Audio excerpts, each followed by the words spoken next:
Nachito tenía un cartel de médico en la puerta de su despacho. Se movilizaba en una unidad oficial a su cargo y se alojaba en la habitación del mismo Hotel Menossi donde descansaban los jefes del COE.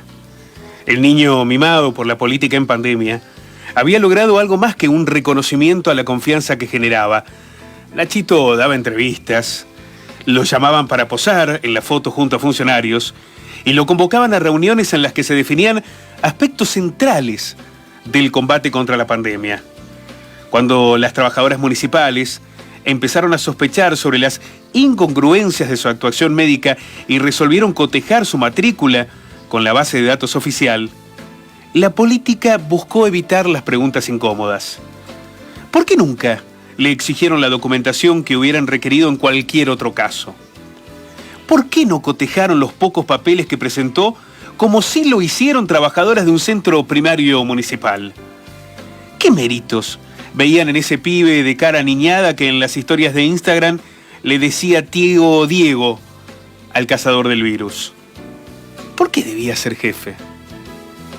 Un interrogante se sumó un par de meses después de la denuncia, cuando un concejal opositor reveló que un falso médico había tenido un rol central en la planificación estratégica durante el peor impacto del virus en Río Cuarto. ¿Por qué no se reveló públicamente la denuncia? El desaliento fue aún mayor para las familias que fueron reconociendo a Nachito en la pantalla de televisión mientras se preguntaban si hubieran podido salvar la vida de su hijo o de su madre. Ninguno de ellos recibió un solo llamado del Estado para preguntarles qué pasó, cómo estaban y cómo podían reparar tanto dolor.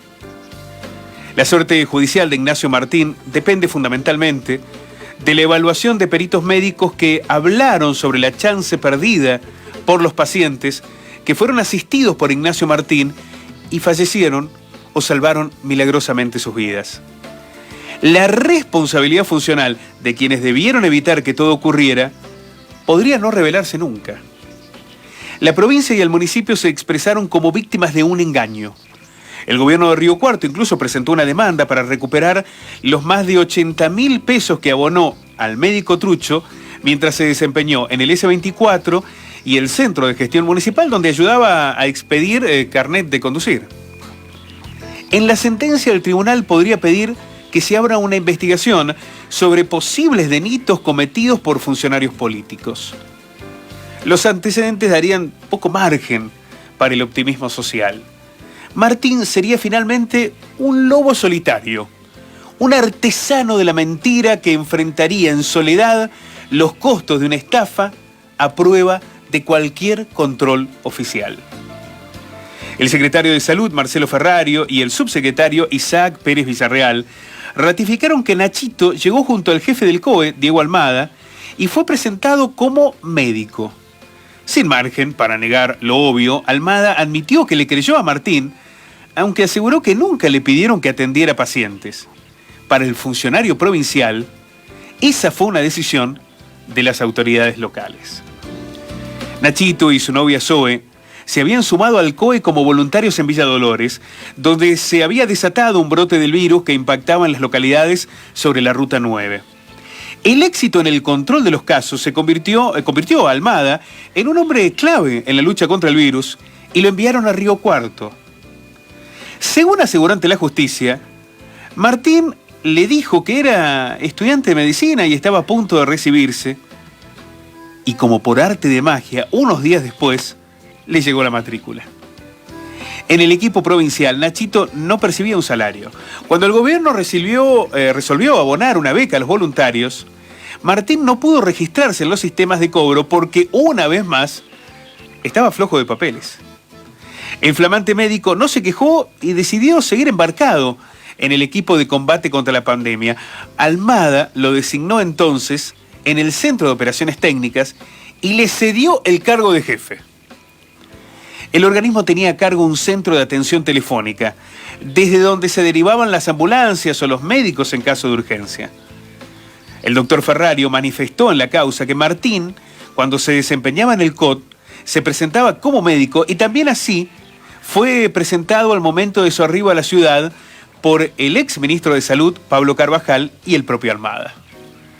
El doctor Pérez Villarreal subrayó que en el rol asignado por la provincia, Martín debía establecer la trazabilidad de los casos, a efectos de determinar si era necesario el aislamiento y efectuar la consulta personal por intermedio de ambulancias. Miren ustedes la magnitud de lo que debía resolver Almada, Martín.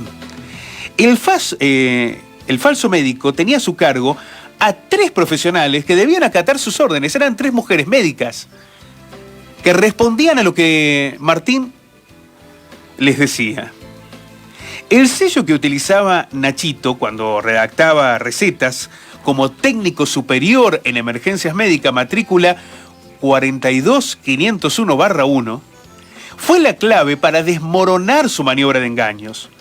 Cuando las trabajadoras cotejaron la matrícula, advirtieron que pertenecía a la profesional cordobesa Batia Sol Axelrada.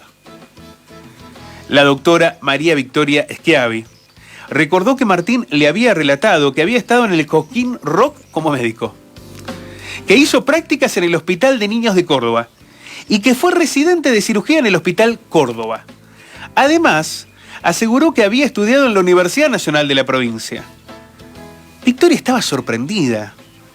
Ella también había cursado allí y nunca lo había visto. Aunque no lo acompañó en la asistencia de pacientes, la joven especialista recordó el día en que Martín le manifestó: hoy tuve un día de mierda. Se me murieron 2 pacientes. El grupo de trabajadores de la salud del S24 de Alberdi pareció contar con el sentido común del que carecían los funcionarios. ¿Cómo un médico tan joven del que nunca habían oído hablar antes se había convertido en jefe? Pero no solo en jefe del COT. Se preguntaron en un breve descanso. Al confrontar la información de un simple sello, el resultado fue contundente. Nachito era un impostor. Martín pidió que se juzgue a los funcionarios con la misma vara con la que lo interpelan a él.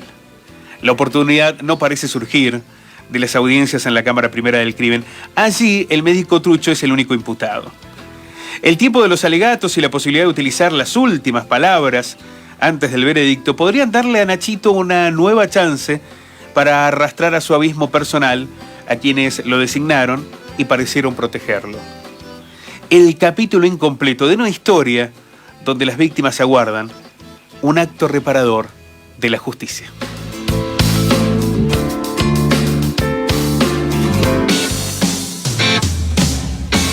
Poner en debate